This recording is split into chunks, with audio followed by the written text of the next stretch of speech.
awuzu billahi mina sheytani rajim bisimillah rahmani rahim alhamdulillahi rabbil alamin jettode godini allah subhanahu wa taala dokkude meɗen cellal coftal kadi wawde arde ɗo hen e plateau yolere gam tigui filande on nde ɗon yewtere joljole nde gowɗon yebde e kala alkamisa ɗo tigui Ayaw Pini TV caggal yettude Allah ko julde e Mouhamadou sallallahu alayhi wa sallam kona ɗum ko en jetti jinnamin no fewi en mbi nene baba jarama onon yeeɓiyankoɓe Ayaw Pini TV ononne on jarama e rewidade dendagal programme yewtere meɗen yolere oɗo ñalawma alkamisa hande yimɓe kalata ko yowiti e géopolitique mo haali géopolitique haala ko yowiti e gueɗe caggal leydi sikki ala noon eɗen gandi ɗiɗo hen lebbi foof eɗen gandi caɗele ɗe ganduɗa hande o ko guurade hakkude leydi Russie e dowla Ukraine wadde gam tigui yaw humpitade e mbadi janji eɗen bismi hen kadi karallo e oɗon banggue hono Ibrahima Diop ko étudiant kono kadi ko wittiyanke ko chercheur toon to duɗal jaaɓi hatirde ngal Cheikh Anta Diop mo Dakar ɗum noon alano mbatten en dokkanmo konngol haade men nadde e nder bundi yewtere meɗen o wawa tigui salmodirde e bandiraɓe ɗum noon Ibrahima Diop jaam Allah ñalle ma eyyi jaam ñalle ma Ablaye Moussa Kébé mi salmitimama mi salmini dendagal yeeɓiyankoɓe Ayaw Pini TV en jalti e korka eɗen ñaago Allah kadi yen battanima wuuri ko hoora hen ko kadi yo jaaɓe amin amin amin ya rabbi koɗa salitani korka kam ala mi salitani haaltonde wallahi korka ɗo e Dakar kam eɗen mbawi wiide enen kam en korani saabu korka ene rewi lawol ene saɓori par rapport e won guure ngulekini tampintoon yimɓe no fewi hakkillaji ma jaa e fuutankoɓe ɗum noon ko noon alhamdulillah rabbil alamina kadi en jaltiri hen e kaɗo en korka ɗum noon kadi yen battanimo o wuuri bandiraɓe yewtere meɗen hande gartaten ko yewti e guerre teskaɗo toon to Ukraine caggal nde omo ganduɗa ko Vladimir Poutine horejo dowle Russie yani e mabɓe ɗo kam ina nandi ko min wawma mi yana e ma wadde en gartata e tonggode mayɓe teskaɓe hen en garta kadi ko yewti e iwde oɗon guerre nde tawno kadi en ɓolti ɗum e jewte meɗen jawtude wadde hande o caggal ɗiɗon fitnaji jiyama hande hol kuuli ɗe ganduɗa hande Ibrahima Diop ina wawi fawede omo ganduɗa Vladimir Poutine eyyi Ablaye Moussa Kébé mi weltanimama no fewi e question mo mbaɗɗa posé o ko hunde nde ganduɗa ene haali no fewi e guila e média ji ɗi ha e réseaux sociaux ji wonde bonande waɗande toon to Russie nde woni crime aji mbaɗaɗi toon commettre ɗi hewɓe ena nana haqqillaji mumen nana jeehi e wonde hol peeje poɗɗo ƴettede ha Vladimir Poutine e yimɓe muɗum mbawa ñawede caggal nde ko ɓooyani ko en teskima nde tawi ndeɓe jalti e nokku biyeteɗo Butcha kamɓe Russie caggal muɗum tawama toon maaɓe yonɓe won kadi tawaɓe ene ganduɗa ene mbaɗa e force uji commune ene ubba ɗum foof noon waɗi en tout cas touché aduna o foof ɗum saabi procureur walla bureau du procureur de la cour pénale internationale kañum oɗo saaha ƴetti gueɗe ɗe no hannirta ni gam wawde wadde enquête ƴewde est ce que ko ɗum ko haala toon ko ene woodi walla wodani koye on saaha ɓe mbaɗi envoyé yimɓe ene mbaɗa enquête mbaɗa mener des enquêtes pour ƴewde janggo e jaam so tawi yeehi ha Vladimir Poutine woni e caɗele walla woni e position de faiblesse wawde ñawede beele eɓe mbawa jogade preuve pour wawde ñawdemo par ce que cour pénal international yarata koye preuve aji yaɗata koye preuve aji ɗum tagui oɗo saaha hay plateforme goto moɓe joƴƴini uniquement kala joguiɗo information ko faye ɗum ɗon beele ne wawa ɗum toon wadde balance comme ça ɓe mbawa yiide golle gollaɗe toon ɗe walla bonande waɗande toon ɗe toon to Russie woni wiyoɓe wonde hayso tawi Poutine oɗo saaha waɗama kuule fawama kuule to banggue ñawoje iɗa wayno ko médecin après la mort saabu noon baɗɗo déclaré leydi kam guerre beete hande ko ɓurno wonde dans l'immédiat ko ɓurno jojjude ko fedde gotago windere walla CPI fawa makko sanction eyyi aɗa andi ONU sosa ko 1945 e kadi sosa koye jaam ko jaam taki ɗum ummade ko pour le maintien de la paix et la sécurité ko ɗum taki ONU ummade eyyi wadde noon kamɓe soɓe jii fitina ne ummo ɓe mbawata ko wadde feere dogde hen koyɗe moƴƴere pour ñifde fitino kono kay wona arde ɓeydude fitino eyyi ko ɗum saabi hay intervention ɓe jaɓani wadde intervenir organisation du traité de l'Atlantique Nord woni OTAN jaɓani wadde intervenir wonko saabino ɗum Vladimir Poutine enen fof eɗen gandi o waɗi déclaré guerre ko baɗowo attaqué Russie ko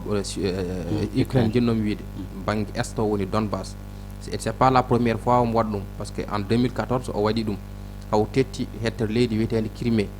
nde o tetti ɗum nde en 2022 ɓennuɗo ɗo o waɗi déclaré kadi wonde ko jiɗɗo wadde sauvé civil en ɓe ganduɗa walla russophone en wonɓe e nder Donbass tampinteɓe toon omo yakori wonde président Ukraine e yimɓe muɗum woni Volodymyr Zelensky eɓe tampini banggue russophone o woni Donbass woni république populaire de Donetsk et république populaire de Lugansk ko ɗum saabi o wi omo waɗa intervenir pour wadde sauvé ɓeɗon yimɓe ɓe ganduɗa omo jogui jorto ne tampine toon walla ne lorle toon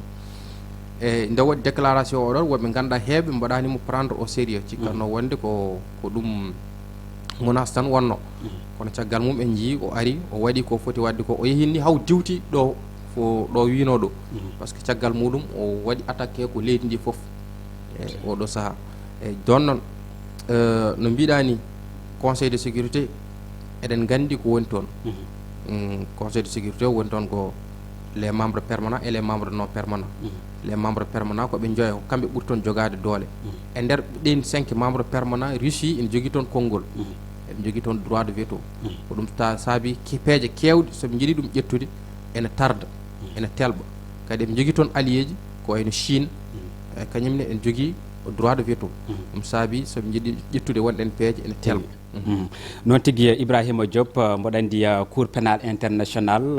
eɗen gandi ko ɓuuri ha hande 50.000 morts so tawi guerre hakkude dawlaji dentuɗe Amérique e leydi Irak en kalata kadi guerre toon to Libye mayɓe kewɓe teskama hen kono noon meeɗa nanede wonde ina wiye cour pénal international CPI wi teeb omo ganduɗa ko hoorejo leydi dowlaji dentuɗe e gueɗe banida noon wadde hande hol darde nde CPI jogui gam tigui jagguɗo omo ganduɗa ko Poutine mbete ɗamini ɗum Poutine aɗa ɗamini ɗum eyyi mbiɗa ɗamini ɗum mbiɗa ɗamini saabu CPI jaggam eyyi mbiɗa ɗamini CPI hayso ñawanimo mbiɗa ɗamini o ñawuye kanko Vladimir Poutine hayso tawi wona ɗum ni oɗo saaha ɗum ko so tawi o immima e jappere laamu so tawi o immima e jappere walla so tawi o waɗi démissionné e walla gueɗe baaɗe noon walla o waɗe ko wayno coup d'état e ɗen gueɗe e caggal muɗum eɗen jakori hayso tawi wona cour pénal international ñayimo Ukraine en jogui droit ñawdemo walla en jogui hattan ñawdemo a faami leydi makko en jogui hattan ñawdemo hay walla ko waɗa ɓe mbaɗa créé ko wiyete ko les juridictions ad hoc ñawirde nde ganduɗa uniquement waɗete créé ko pour ñawde cas précis so tawi on cas ɓenni nden ñawirde firte en jii ɗum par le passé waɗi ko wayno tribunal de Nuremberg pour ñawde woni les soldats japonais wannoɓe commettre des crimes en jii ko wayno tribunal spécial pour l'ex Yougoslavie ko wayno tribunal pénal international pour le Rwanda eyyi ɗum foof en jii ɗum kono noon oɗo saaha en mbawa taw haalde haala ñawoje koye enquête ɓe goni koye enquête ɓe goni ɓe cuwa taw dañde des éléments de preuve pour wadde enquête o pour holɗum saabu en jii genre de combat ji kewɗi kabirɗe kewɗe satanede gueɗe bandida noon ɓe mbi sokko e Ukraine ɓe mbaɗi toon yimɓe réfugié ji jalti ɗon mbiyete ngoɗon losko forani webde weeɓirani noon no yimɓe cikkirta ni weeɓirani noon saabu cour pénal international so tawi ƴeewi article 5 statut de Rome ko ganduɗa ko kañum joƴƴini cour pénal international statut de Rome joƴƴini cour pénal international statut de Rome waɗa ko en 1998 ko dosgal ngal ganduɗa so tawi cour pénal international ina ñaawa ko hen tungnoto e oɗon statut de Rome sa ƴeewi article 5 hokki cour pénal international compétence matériel pour wawde ñawde gueɗe 4 ko wiyete ko crime de guerre crime contre l'humanité crime de génocide et crime d'agression ko ɗe gueɗe 4 cour pénal international wawi ñawde ɗum compétence muɗum hokki ɗum ñawde ɗen gueɗe 4 ɗi kalmi joni wadde ɗe justifié weeɓani wadde ɗe justifié weeɓani crime de guerre bon eɗen mbawi wiide oɗo saaha ene jorta ene waɗi crime de guerre saabu en jii won civil en waraɓe hen no feewi nde ɗum ɗon les conventions de Genève ene kadi ɗum convention de Genève 12 août 1949 kañum waɗi réglementé kala ko wiyete loi de la guerre faami joni noon crime de guerre so tawi civil en ena mbare e nder guerre ɗum ko crime de guerre so tawi ko wayno installation ngaji civil ko wayno les hôpitaux ko wayno jumaji ko wayno église uji a faami ɗum ɗon foof jomumen potani ɗum wadde attaqué hay militaire en so tawi militaire mo ganduɗa wona baɗɗo représente une menace wona militaire baɗɗo armé ko militaire kollirɗo wonde kañum haɓaka a ala droit warde ɗum te en jii ɗum ɗon foof waɗi toon donc eɗen jogui jorto wonde crime de guerre waɗi toon ko fawti hen ko wadde violer aussi les lois de la comment dirais-je l'utilisation des armes non conventionnelles arme nucléaire wayno arme nucléaire walla kaɓirɗe goɗɗe ɗe ganduɗa lawɗinaka e nder guerre ɗum ɗon kadi enquête o nani eɓene enquête ene wawi gasa wonde ɓe jiitoye ɗum toon saabu ko ɓoyani ko Russie waɗi toon lancé missile goto supersonique kadi ɗon on ɗin missile aji ne kaɗa hutorede e nder guerre gueɗel ɗiɗiɓel ngel crime contre l'humanité ɗum ɗon kam kadi ine metti wadde justifié par ce que crime contre l'humanité ko wayno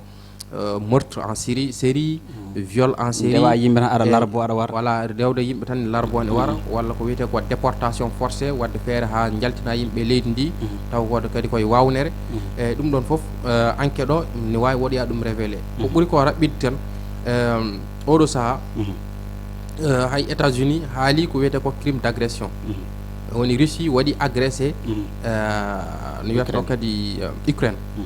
mais Russie ene jogui explication muɗum explication moɓe dokkiro ko on explication France rokkirno en 2011 nde ɓe janoyta e Libye par ce que ɓe mbi ko Kadhafi e yimɓe muɗum nana torla toon civil en donc eɓe jogui ko wiyete ko possibilité responsabilité de protéger woni yaade waɗoyde renoyde walla faaboyade ɓen civil en leftetnoɓe toon to Libye oɗo Vladimir Poutine kañum nden intervention muɗum Ukraine o koye ɗum ɗeesi abbade d' après explication makko par ce que o wi komo yaa omo faaboyo ɓen russophone en ɓe ganduɗa omo jogui jorto nana lore toon e banggue est o donc kankone o wi komo mission de responsabilité de protéger ɗum tagui o haalata ko opération spécial o jaɓata haalde guerre tigui ko noon pour yimɓe mbaɗa avance toɓɓere meɗen tataɓiri tan wattidide yimɓe kaala ko yowiti e haali nane utilisation des armes non conventionnelles saabu en jii kadi ko ɗum adduno e caɗele hakkude dowlaji dentude Amérique e laamu o mo ganduɗa ko Donald Trump so wiide ina haaɗa o mo ganduɗa ko jomkin wadde ko wiyete ko essai nucléaire wadde ina waɗe sa foof eɗen jii ɗum ha toon to Corée du Nord Corée du Sud wadde hol ko foti wonde darde fedde gotagu nder organisation des Nations Unies so wadde essai nucléaire fodde ha hande leydi ndi ganduɗa hande presque timmani hedde 17000 métres carré ni ɗum fof no eɗen gandi wona hunde ganduɗa ko fewne kono noon en kewani yiide e pawe mabɓe kuule manam ina waɗi espace tan to arme nucléaire fof waɗede essai kono noon a yiyat taw ganduɗa ko leydi pamiri mbiya aɗa waɗi ɗon essai arme nucléaire te en jiita CPI haala hen walla ONU eyyi no mbimami ni kala gueɗe ɗe fof ko mbaɗa réglementé saabu charte des Nations Unies sa ƴetti ɗum article 2 disposition numéro 2 de la charte des Nations Unies holko haali c'est le principe de non ingérence dans les affaires intérieures de notre état hay leydi gotiri fotani yanoyde e leydi keddidi walla waɗoyde violer souveraineté leydi keddidi a faami essai nucléaire no mbiɗa ni ko hunde nde ganduɗa ene waɗe saaha e saaha foof so tawi en ƴeewi ni ko ɓurɗum wawde wadde oɗo saaha ko Corée du Nord Kim Jong Un on waɗa ɗum on waɗa essai nucléaire à chaque fois essai nucléaire en 1953 ici Russie waɗi ɗum Russie waɗi essai nucléaire en 1953 a faami États-Unis waɗi ɗum en 1954 mais États-Unis waɗi ɗum koɗo wiyete la haute mer la haute mer c'est vrai enen fof eɗen gandi so tawi a ƴeewi haute mer ko ganduɗa yimɓe fof ndendi yimɓe fof ndendi sa ƴetti hande territoire Sénégal ene jeeya e muɗum ene jeeya e territoire Sénégal ko wiyete ko territoire maritime territoire maritime fuɗɗi koye fongo maayo ngo ha 12 miles marin wiyete 1,6 kilométre ɗum fof jeeya ɗum koto banggue keeri koto banggue keeri ɗum jeeya koye keeri leydi no jeeya ko jinno wiide koye leydi artata koye leydi ndi joni noon so tawi a ɓenni ɗon ene jogui ko wiyete ko haute mer haute mer oɗon noon ko c'est laissé à la libre circulation et à la navigation de la communauté internationale heɓe sino mbaɗa essai nucléaire ko toon kewi ɗum wadde manam ko hunde nde ganduɗa yimɓe fof ndendi kono noon so tawi a waɗi ɗum kadi ene wawi wadde ko bonnani leyɗele keddiɗe ɗe par ce que ko hunde rendade ko hunde rendade noon a ala droit an tan goto wiide aɗa waɗa hen ko jiɗɗa walla ko welma États-Unis waɗi essai nucléaire en 1954 e to wiyete to haute mer eɗen mbaɗi ɗum nde pourtant waɗi causé dommage addini caɗele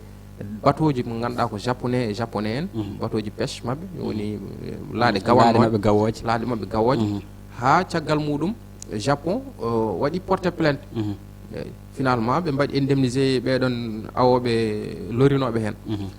France kadi waɗino ɗum mais kamɓe essai mabɓe nucléaire ɓe mbanno ɗum ko Algérie a faami ɗum foof mais hande o jomum so tawi waɗi ɓe pawra mumen kuule andude ɗum moƴƴani ina yooɓo pittali kewɗi jomumen kewani fayde kuule ene waɗi kuule muɗum par ce que cour international de justice ko kañum ñawata hakkude leydi e leydi kala leydi bandi ko fotani wadde manam wadde essai nucléaire leydi janandi ɗum so tawi a waɗi ɗum leydi ndi ne wawi wadde porté plainte contre ndiɗon leydi bandi ɗum taw noon koto wiyete cour international de justice cour international de justice kañum nene kadi ko organisation des nations unies joƴƴini ɗum hono no joƴƴiniri cour pénal international ni taw kanji fof ɗi jooɗi koto wiyete Pays-Bas noon tigui ɗum noon bandiraɓe en garda men ha ɗo hen mboɗa andi ko hunde ganduɗa bandiraɓe ina katojini gam tigui famde oɗon ko betterni yimɓe mbiyata saabu eɗen gandi a haali nani nokku Crimée a haali to banggue Donbass ko toon iwdi ndi fuɗɗi hani holko saabi leydi Russie yiiɗa tigui Ukraine naata e nguɗon goomu ganduɗa organisation traité nord atlantique manam OTAN foof ina heewi union européenne nanɗo e gueɗe bayda noon foof noon en kaalino ko noon hande o woni hakkillaji ɗi kala nana keedi e nder ndeɗon hettere leydi nde ganduɗa hande wiyete ko Ukraine eɗen gandi kadi hakkude mabɓe soviétique ɗum ɗon so tawi hoto Allah wat so tawi hande Amérique wi ne waɗa intervention en ganda hande les pays soviétique ko nande Corée walla Chine so tawi ina gadda ballo mumen faade omo ganduɗa hande ko Poutine eɗen mbawi wiide oɗo saaha eɓen perti guite mabɓe eɓe ƴeewa kono noon yo Allah sur oɗon bone saabu no omo ganduɗa ko Zelensky kañum ni wotira koye base yo addu jaam e nder windere nde kala président mo jiiɗa ina wote tan base an koto banggue ndenka an koto banggue jaam an koto banggue ha hande politique an koto banggue jokkodire waɗi ɗum saabi à chaque fois omo noddu ko wiyete ko cessez le feu ɗum noon Ibrahima Diop konngol ma battinigol mbaynoɗa bandiraɓeɓe eyyi Abdoulaye Moussa Kébé mi weltanimama no feewi e vraiment émission rewi lawol e kadi mi weltima e bismago ngo mi weltanima dendagal yeeɓiyankoɓe ayawo Pindi TV e ha saaha goɗɗo kadi so Allah jaaɓi inchallahu rabbi ɗum noon bandiraɓe ko ɗo tigui yimɓe kadda hen wonno ko Ibrahima Diop mo ganduɗa ko étudiant en même temps ko chercheur wittiyanke toon to duɗal jaaɓi hatirde ngal Cheikh Anta Diop mo Dakaru e kala saaha noon mboɗa andi kadi so tawi joljole goɗɗe kewi ma artuɗo henne kadi yewtere nde kadi yo leer ko yewtere ma ɗum kadi machallah guila to banggue radio to hane ayaw Pindi TV ɗum kadi ko aadi hakkude ma e Pindi Média fo e kuuɓal ko yowiti e les questions internationales bandiraɓe gasi haalaɓi ceer en jetti to banggue caméra to omo ganduɗa Ibrahima Thiombane wonude Thiat Sow Mansour Sow ɗum noon aadi meɗen ko alkamisa paaɗo inchallahu rabbi Allah jarama on jarama